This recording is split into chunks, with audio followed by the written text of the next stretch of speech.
তাহলে কি বাংলাদেশ জামাত ইসলামের আমির ডাক্তার শফিকুর রহমান সাহেব আমাদের ছেড়ে চলে যাবেন? এটা নিয়ে অনেক কথা হচ্ছে, অনেক মিডিয়াতে প্রকাশ করেছে যে শফিকুর রহমান সাহেব আর নাই, নতুন কোনো নেতা হতে পারে। আসুন শোনেন, সত্যটা জানেন। বাংলাদেশে যে রাজনৈতিক দলগুলো আছে, আওয়ামী লীগ বলেন, বিএনপি বলেন, প্রত্যেকটা দলের একটা সিস্টেম আছে, একটা নিয়ম নীতি আছে। আবার বাংলাদেশের রাজনৈতিক বলতে আওয়ামী লীগ তো আর এখন নাই, নিষিদ্ধ সংগঠন। তো জামাত ইসলামেরও এরকম কিছু নিয়ম আছে, সাংগঠনিক কিছু নিয়ম আছে। তো আসলে এই ডিসেম্বর হলো এমন একটা মাস যে সময় এই বাংলাদেশ জামাত ইসলামের এমনিতেও যারা সমর্থক রয়েছে, কিন্তু কিছু আছে রোকন। রোকন হইতে গেলে তাকে শর্ত মানতে হয়, সদস্য হতে হয়, এরপরে আরও কিছু কাজ করতে হয়, তারপরে রোকন হয়। তো এই রোকনদের কাছ থেকে পরামর্শ নিয়ে, রোকনদের কাছ থেকে ভোটের মাধ্যমে এই জামাত ইসলামের আমির তারা নিযুক্ত করেন। তা মূলত শফিকুর রহমান সাহেবকে জামাত ইসলাম থেকে আপনার বেরও করে দিচ্ছে না।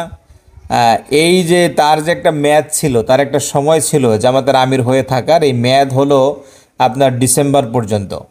তো জামাত ইসলামের কিছু নিয়ম আমার খুব ভালো পছন্দ হয়, যে যদিও সামনে নির্বাচন, ফেব্রুয়ারিতে নির্বাচন হতে পারে জানি না, তো এই নির্বাচন হওয়া সত্ত্বেও তারা তাদের সাংগঠনিক যে সেই কাজের যে আঞ্জাম, তারা আঞ্জাম দিবে কাজটি, এবং এইটা সম্ভবত ডিসেম্বর মাসেই।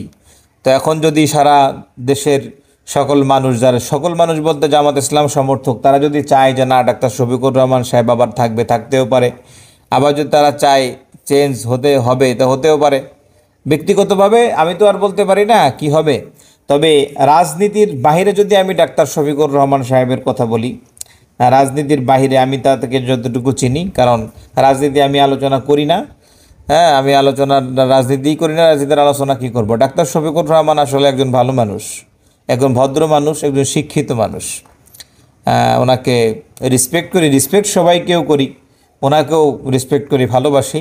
তবে আমার মনে হয় বাংলাদেশ জামাত ইসলামের যারা রোকন রয়েছে, তাদের উচিত হলো সকলে ভোটের মাধ্যমে ডাক্তার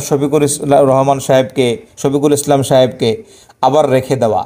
কারণ সামনে যেহেতু নির্বাচন, যদি রেখে দেওয়া হয় এটাই সবথেকে বেশি ভালো হবে। আর আমার ব্যক্তিগত মনোবলে ওনাকে আবার রেখেও দেওয়া হবে, আবার চেঞ্জ হতেও পারে, আমি এটা জানি না, তবে রেখে দেওয়া। তো এই সিস্টেমটা, এই নিয়মটা ব্যক্তিগতভাবে আমার কাছে ভালো লাগছে। এগুলো সব রাজনৈতিক দলে হওয়া উচিত। কিন্তু কি হবে, আমাদের বাংলাদেশে সব অটো সিস্টেম। হ্যাঁ, নমিনেশন নিবে, দাঁড়াবে, জিতবে, এই টাকা খরচ এই করবে। আসলে স্বার্থ ছাড়া কোনো কিছুই হয় না। তবে বাংলাদেশ জামাত ইসলামকে তো এখনও পর্যন্ত কোনো দিন ক্ষমতায় দেখি নাই। যদি ক্ষমতায় তারা আসে, যেই আসুক না কেন, হ্যাঁ, তবে এতটুকু জামাত ইসলামের নিয়ম বা কার্যক্রম এটা প্রশংসনীয়। যেমন আপনার বিএনপির যে মির্জা ফখরুল আহমদ বা ফখরুল আলমগীর, উনি একটা কথা বলেছিলেন, আমি শুনেছি আরও আগে, যে উনি নিজে বলেছে যে বাংলাদেশ জামাত ইসলামের রাজনীতি করার যে একটা কৌশল, এই কৌশলটা প্রশংসনীয়। এটা কিন্তু মির্জা ফখরুল সাহেবের কথা। হ্যাঁ, তো এটা জামাত ইসলামের সিস্টেমটাই এরকম। আর আমিও মনে করি যতই সামনে নির্বাচন, ওনাদের কাজ থেকে দূরে সরবে না, ঠিক আছে। ওনাদের ব্যক্তিগত রোকনদের যে মাসোয়ারা, রোকনদের যে ভোটের মাধ্যমে জামাতের আবার পরবর্তী আমির নিযুক্ত করা, ওনারা এ কাজ করেই যাবে। ওনাদের সিস্টেম সম্পর্কে আমার ভালো জানা আছে, তো এটা অনেক ভালো। এখন দেখা যাক ফলাফলের ব্যাপার, ডাক্তার শফিকুর রহমান সাহেব থাকবেন নাকি চলে যাবেন, এটা সময় বলে দিবে।